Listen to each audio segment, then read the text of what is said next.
March Madness book number 3 is The Dark by Lemony Snicket, illustrated by John Klassen. You may have heard of Lemony Snicket before. He's the author of A Series of Unfortunate Event books. The Dark.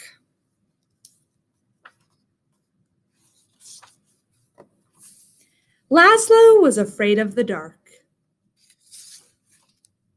The dark lived in the same house as Laszlo, a big place with a creaky roof, smooth, cold windows, and several sets of stairs. Sometimes the dark hid in the closet. Sometimes it sat behind the shower curtain. But mostly it spent its time in the basement. All day long the dark would wait in a distant corner, far from the squeaks and rattles of the washing machine, pressed up against some old damp boxes and a chest of drawers nobody ever opened. At night, of course, the dark went out and spread itself against the windows and doors of Laszlo's house. But in the morning, the dark would be back in the basement where it belonged. Laszlo would peek at the dark every morning. "Hi," he would say. "Hi, dark." Laszlo thought that if he visited the dark in the dark's room, maybe the dark wouldn't come visit him in his room. But one night, it did. "Laszlo," the dark said in the dark. The voice of the dark was as creaky as the roof of the house and as smooth and cold as the windows, and even though the dark was right next to Laszlo, the voice seemed very far away. "What do you want?" asked Laszlo. "I want to show you something," said the dark. "In here?" "No," said the dark.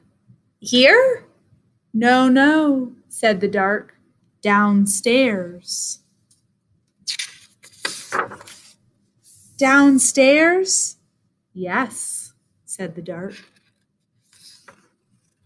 In Laszlo's living room was the biggest window in the house. Laszlo looked out at all the dark outside. Above him the roof creaked, and he closed his eyes. Now the dark was all Laszlo could see.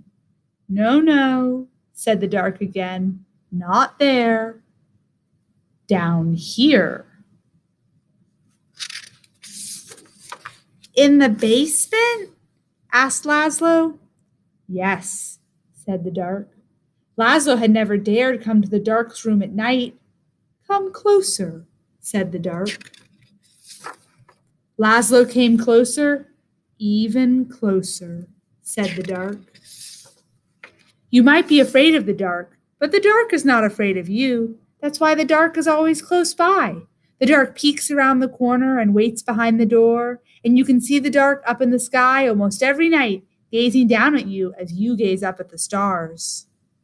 Without a creaky roof, the rain would fall on your bed, and without a smooth, cold window, you could never see outside, and without a set of stairs, you could never go into the basement where the dark spends its time.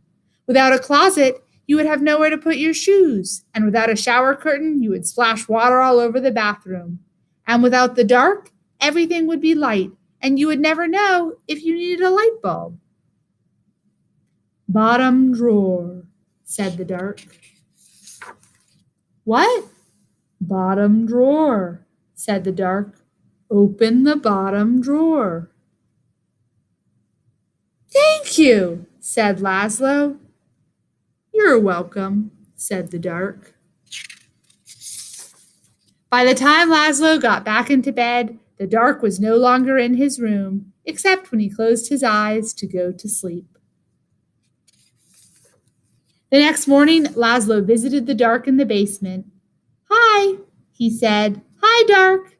The dark didn't answer, but the bottom drawer was still open, so it looked like something in the corner was smiling. The dark kept on living with Laszlo, but it never bothered him again. The end.